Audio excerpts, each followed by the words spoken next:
जय श्री कृष्ण। राधे राधे। संत वाणी में संत क्या कह रहे हैं? जो हृदय कोमल दीन और भगवान के विरह से व्याकुल है, उसी में प्रभु का निवास है। संसार के लोग मेरी जितनी चाहे निंदा करे, मैं इसका कुछ विचार नहीं करता। जिसके मुख है जो इच्छा हो सो कहे। मैं तो हरि रस में मतवाला होकर कभी धरती पर लौटता हूँ, कभी नाचता हूँ और कभी सो जाता हूँ। मनुष्य की आँखों में धूल झोंक सकता है, पर परमात्मा की आँख में धूल नहीं झोंकी जा सकती। स्त्रियों की मीठी बातों में नहीं भूलना चाहिए। इनकी बातें रहस्यमयी है, किंतु वैरागी के लिए तलवार की धार के समान है। उनसे अपनी रक्षा करना कठिन है। शरीर अनित्य है, ऐश्वर्य अनित्य है, मृत्यु सदैव पास है, इसलिए धर्म करो। जो अपना जीवन सुख से बिताना चाहे वे विषयों का संग न करे, और जो परम पद के अभिलाषी हो वे तो उनका नाम ही भी न ले। जो तुम्हारी बातों को सुनना चाहे उन्हीं को अपनी बातें सुनाओ।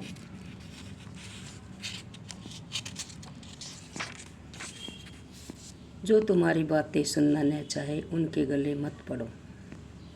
विषय भोगों में सुख नहीं है, एक न एक दिन मनुष्य इनसे अलग होना ही पड़ेगा। अलग होने के समय विषय भोगी को बड़ा दुख होता है।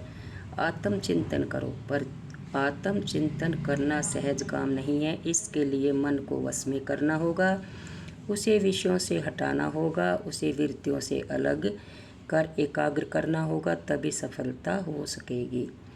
मूर्ख मनुष्य भाग्य पर संतोष नहीं करता, धन के लिए मारा मारा फिरता है। जब कुछ हाथ नहीं लगता तब रोता और कलपता है। यदि तू सुख शांति से जीवन यापन करना चाहता है तो तृष्णा पिशाची के फंदे से निकलकर भाग्य पर संतोष कर। सूर्य के उदय और अस्त के साथ मनुष्य की जिंदगी रोज घटती जाती है। समय भागा जाता है, पर कारोबार में मशगूल रहने के कारण वह भागता हुआ नहीं दिखता। लोगों को पैदा होते, विपत्तिग्रस्त होते और मरते देखकर भी मन में भय नहीं होता। इससे मालूम होता है कि मोहमयी प्रमाद रूप मदिरा शराब के नशे में संसार मतवाला हो रहा है।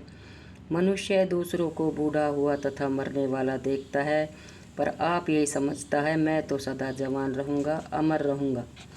मनुष्यों, मिथ्या आशा के फेर में दुर्लभ मनुष्य देह को यूं ही नष्ट न करो। देखो सिर पर काल नाच रहा है, एक सांस का भी भरोसा न करो। जो सांस बाहर निकल गया वह वापस आवे न आवे, इसलिए गफलत और बेहोशी छोड़कर अपनी काया को क्षणभंगुर समझकर दूसरों की भलाई करो और अपने सिर से जनहार में मन लगाओ, क्योंकि नाता उसका सच्चा है। मांगना और मरना दोनों समान है, बल्कि मांगने से मरना भला। याचना करने से त्रिलोकीनाथ भगवान को भी छोटा होना पड़ा, पर दूसरों के लिए कहना ही क्या। हाथ के ऊपर हाथ करो, पर हाथ के नीचे हाथ न करो। जिस दिन दूसरों के आगे हाथ फैलाने की नौबत आवे उस दिन मरण हो जाए तो अच्छा। स्त्री पुत्रों के पालन पोषण की चिंता में मनुष्य की सारी आयु बीत जाती है, पर परमात्मा के भजन में उसका मन नहीं लगता। स्त्री माया की संसार वृक्ष का बीज है। शब्द, स्पर्श, रस, रूप और गंध उसके पत्ते, काम क्रोध आदि उसकी डालियाँ, पुत्र कन्या प्रभूति उसके फल हैं, और तृष्णा रूपी जल से यह संसार वृक्ष बढ़ता है। लोह और काठ की बेड़ियों से चाहे कभी छुटकारा हो जाए, पर स्त्री पुत्र आदि की मोह रूपी बेड़ियों से पुरुष का पीछा नहीं छूट सकता। जिनके मुंह देखने से पाप लगता है, स्त्री के लिए उन्हीं की खुशामंदी करनी पड़ती है। किस्मत को देखो कि जिसने मनुष्य को कितना कमज़ोर बनाया, पर काम उससे दोनों लोकों के लिए गए, उसे इहलोक और परलोक की फिक्र लगा दी। स्त्री के वश में होना सर्वनाश का बीज बोना है। गर्दन पर बिखरे हुए बालों का कराल मुखी सिंह, अत्यंत मतवाला हाथी और बुद्धिमान समर शूर पुरुष भी स्त्रियों के आगे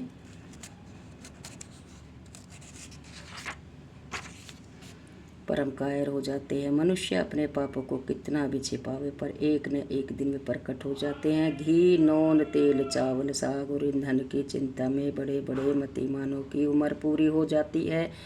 इसी से मनुष्य को ईश्वर भजन का समय नहीं मिलता।